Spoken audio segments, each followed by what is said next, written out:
Viewers, আরিয়ানটেক চ্যানেলে আপনাকে স্বাগতম। অবশেষে রাজ্যের মা ও বোনদের জন্য পাবলিশ করা হলো অন্নপূর্ণা ভান্ডারের 12 পাতার ফর্ম। ফর্মটি অবশ্যই ভেবেচিন্তে সুন্দরভাবে ফিল আপ করবেন। ফর্মটি কিভাবে ফিল আপ করবেন এ টু জেড এই ভিডিওর মাধ্যমে আপনাদের জানিয়ে দেওয়া হবে। আপনারা কাইন্ডলি ভিডিওটি শেষ পর্যন্ত দেখতে থাকুন। তো ভিউয়ার্স, আপনারা ফর্মটি সবার প্রথমে অর্থাৎ 1 নম্বরে দেখতে পাবেন পারিবারিক পরিচয়। এখানে বলা হয়েছে পরিবারের প্রধানের নাম। তো যিনি আবেদনকারী ওনার পরিবারের যিনি প্রধান অর্থাৎ গার্জিয়ান তার নাম এখানে দিতে হবে। এরপরে বলা হয়েছে তার ওনার জন্ম তারিখ। তো সেই গার্জিয়ানের কিন্তু জন্ম তারিখ এখানে দিতে হবে 3 মাস বছরে। এরপরে বলা হয়েছে পরিবারের প্রধানের লিঙ্গ। তো এখানে সেটা পুরুষ নাকি মহিলা সেটা এখানে আপনারা বসিয়ে দিবেন। এরপর পরিবারের প্রধানের আধার কার্ড নাম্বার 4 নম্বরে বলা হয়েছে এখানে আধার কার্ড নাম্বার দিয়ে দিবেন। 5 নম্বরে বলা হয়েছে ডিজিটাল রেশন কার্ডের পারিবারিক আইডি যদি থাকে থাকলে দিয়ে দেবেন। 6 নম্বরে বলা হয়েছে পরিবারের সদস্য সংখ্যা কত, এখানে আপনারা সংখ্যায় লিখবেন 2, 4, 5, 6 জন যা থাকবে লিখে দিবেন। এরপরে ঠিকানা লিখতে হবে, তো আপনারা আপনার ঠিকানা লিখে দিবেন। এরপরে একটি সচল মোবাইল নাম্বার এখানে যোগাযোগ নম্বরের জায়গায় বসিয়ে 9 নম্বরে বলা হয়েছে নাম, বয়স, জন্ম তারিখ, লিঙ্গ, পরিবারের প্রধানের সঙ্গে সম্পর্ক, আধার নং, পরিবারের সকল সদস্যের অর্থাৎ আপনার পরিবারের যতগুলো সদস্য আছে সবার এখানে নাম লিখতে হবে। তো সদস্য নং 1 এখানে একজন সদস্যের নাম লিখতে হবে।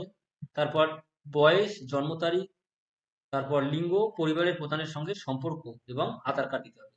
তো আপনার পরিবারে যদি 2 জন, 4 জন বা 5 জন সদস্য থাকে তো সিরিয়াল বাই সিরিয়াল আপনারা এখানে সদস্যগুলির নাম, বয়স, জন্ম তারিখ, লিঙ্গ, পরিবারের সাথে সম্পর্ক, পরিবারের প্রধানের সাথে সম্পর্ক এবং আধার কার্ড নাম্বার এখানে বসিয়ে দেবেন। তো এভাবে আপনারা সদস্য সংখ্যা বসিয়ে দেবেন।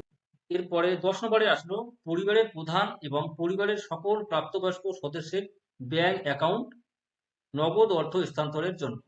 তো আপনার পরিবারের প্রত্যেকটি সদস্যের কিন্তু এখানে অ্যাকাউন্ট নাম্বার বসিয়ে দিতে হবে। সদস্য নাম 1, 2, 3, 4, 5 এখানে 5 জন সদস্যের জায়গা দেওয়া আছে। এখানে আপনার পরিবারের যতগুলি সদস্যেরই অ্যাকাউন্ট নাম্বার থাকবে, সচল অ্যাকাউন্ট থাকবে, প্রত্যেকেরই এখানে account number, bank, IFC code এখানে। এরপরে 11 নম্বরে বলা হয়েছে এপিক নম্বর এবং সকল প্রাপ্তবয়স্কের সদস্য ভোটার তালিকার অংশ নম্বর সহ। তো আপনার পরিবারের প্রত্যেকটি সদস্যের এখানে এপিক নম্বর বসাতে হবে। এরপর বিধানসভা ক্ষেত্র এবং অংশ নং বসাতে হবে। তো এখানে প্রত্যেকটা পরিবারের সদস্যদের এভাবে বসিয়ে দেবেন। এরপরে এখানে বলা হয়েছে রেশন কার্ড, খাদ্য ভর্তুকি। আপনারা কি ডিজিটাল রেশন কার্ড আছে এখানে হ্যাঁ কি না এখানে ক্লিক করে দেবেন। যদি থাকে তাহলে কোন ধরনের ration card, A Y, PHH, SPHH, R K H Y 1, R K S Y 2 এবং ভর্তুকি যেটা হবে সেটা আপনারা বসিয়ে দেবেন। এরপরে বলা হয়েছে পরিবারটি রেশন দোকান থেকে মাসিক রেশন তুলছে কিনা, হ্যাঁ কিনা। এরপর গ নম্বরে রয়েছে সম্পদ। তো এখানে বাড়ির ধরন, আপনার বাড়িতে কি 3 বা তার বেশি পাকা ঘর রয়েছে, এখানে ইয়েস অর নো, হ্যাঁ কি না এখানে আপনারা লিখে দেবেন। এরপর জমির মালিকানা, আপনার নামে কি কোনো জমি আছে, হ্যাঁ কি না এখানে টিক মার্ক দিয়ে দেবেন। এরপরে বলা আছে পরিবারের সকল সদস্যের মোট জমির পরিমাণ শতকে এখানে লিখতে হবে। তো আপনার পরিবারের প্রত্যেকটি সদস্য মিলে যতগুলো জমি হবে সেটা এখানে লিখে দেবেন।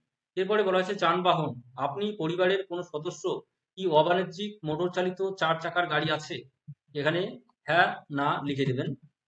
এরপরে বলা হয়েছে বিভাগ ক্ষেত্র, পরিবার ভিত্তিক সদস্যদের স্বাস্থ্য বীমা যদি না থাকে তো না লিখবেন, যদি থাকে, যদি হ্যাঁ হয় তবে সরকারি বা বেসরকারি বিমার অঙ্ক এবং প্রিমিয়ামের বিবরণ সহ উল্লেখ করুন।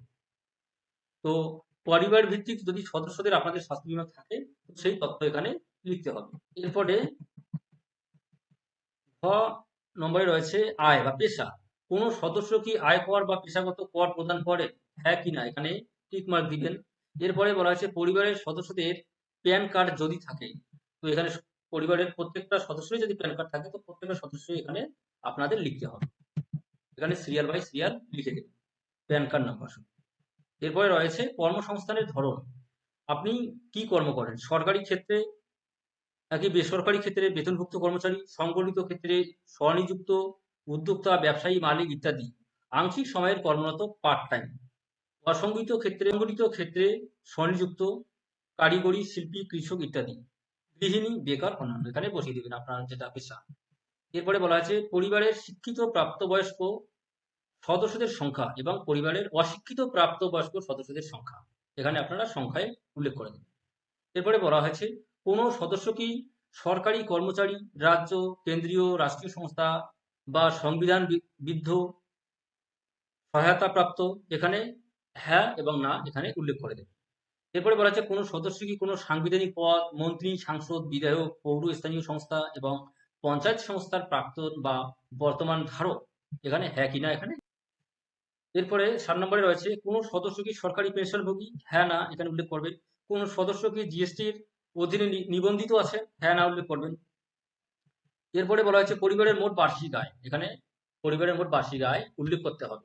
এরপরে বলা হয়েছে সিএএ আবেদনের বর্তমান অবস্থা, যদি আপনারা সিএ তে আবেদন করে থাকেন তার বর্তমান যে অবস্থা রয়েছে সেটা লিখতে হবে এবং পরিবারের কতজন সদস্যের সিএ তে আবেদন করা আছে সেটাও এখানে সিরিয়াল বাই সিরিয়াল লিখতে হবে। যদি আপনারা সিএ তে আবেদন না করে থাকেন তো প্রযোজ্য নয়। যদি আবেদন করা হয়েছে, যদি হ্যাঁ হয় আবেদনের নাম্বার এখানে দিতে হবে এবং ইস্যু করা হয়েছে যদি হ্যাঁ হয় সার্টিফিকেট নাম্বার এখানে বসিয়ে দিতে হবে। এরপরে বিভাগ ক্ষেত্র অন্যান্য Kisan credit card, KCC Kisan credit card, ARD, KCC, শিল্পী credit card, artisan credit card, মৎস্যজীবী credit card, MCC credit card, শিক্ষার্থী credit card, student credit card ইত্যাদি যদি থাকে তো এখানে নম্বর এবং যে তারিখে ইস্যু করা হয়েছে সেই তারিখ এখানে বসিয়ে দিতে হবে। যদি এসআইআর এ 2026 নাম বাদ পড়ে থাকে তবে মামলাটি ট্রাইব্যুনালে বিচারাধীন কিনা। আপনার পরিবারের যদি কোনো সদস্যের নাম ট্রাইব্যুনালে আপিল বিচারাধীন থাকে তো সেখানে সেই সদস্যের সংখ্যাগুলি এখানে দিতে হবে। আর যদি হ্যাঁ হয় তবে মামলাটির বিবরণ এখানে লিখতে হবে। এরপরে বিদ্যালয়ের অন্তরত পরিবারের সকল শিশুর বিবরণ। তো আপনার পরিবারে যে যদি শিশু বাচ্চা থেকে থাকে সেই বাচ্চাগুলির মানে সেই শিশুগুলির এখানে বিবরণ দিতে হবে। শিশুর নাম, শ্রেণী, বিদ্যালয়ের নাম, ধরন এবং সরকারি বেসরকারি কোন স্কুলে পড়াশোনা করে সেটাও এখানে উল্লেখ করতে হবে। এরপরে রয়েছে শিশুদের টিকাকরণ কি হালনাগাদ রয়েছে, তো শিশুদের টিকাকরণ করা হয়েছে কিনা সেটা উল্লেখ করতে হবে। আপনি কি ডিবিটি, পেনশন ইত্যাদির মতো সরকারি প্রকল্পের অধীনে অন্য কোনো সুবিধা পাচ্ছেন, এখানে হ্যাঁ না বসিয়ে দেবেন। যদি পেয়ে থাকেন তো হ্যাঁ, যদি না পান তো না উল্লেখ করে দেবেন। বাদ দেওয়া হলে কারণ অফিসার কর্তৃক পূরণীয়। এরপরে ঘোষণা ও সম্মতি, আমি এই মর্মে ঘোষণা করছি যে উপরের প্রদত্ত তথ্যসমূহ সত্য এবং প্রযোজ্য ক্ষেত্রে সকল সহায়ক নথি প্রদান করেছি। উপরে উল্লিখিত কোনো মানদণ্ড গোপন করিনি। আমি অবগত যে আমার দ্বারা প্রদত্ত কোনো তথ্য মিথ্যা প্রমাণিত হলে তার জন্য আমি আইনানুগ শাস্তির যোগ্য। তো এখানে আপনারা স্বাক্ষর দিতে হবে। তো ভিউয়ার্স, অন্নপূর্ণা ভান্ডারের এই ফর্মটি ফিল আপ করার সময় কোনো সমস্যা হলে অবশ্যই আমাকে কমেন্ট বক্সে জানাবেন, তৎক্ষণাৎ আমি রিপ্লাই করার চেষ্টা করব। তো ভিউয়ার্স, ভিডিওটি ভালো লাগলে কাইন্ডলি চ্যানেলটিকে সাবস্ক্রাইব করে রাখবেন এবং বেল আইকনটি বাজিয়ে রাখবেন। Thanks for watching.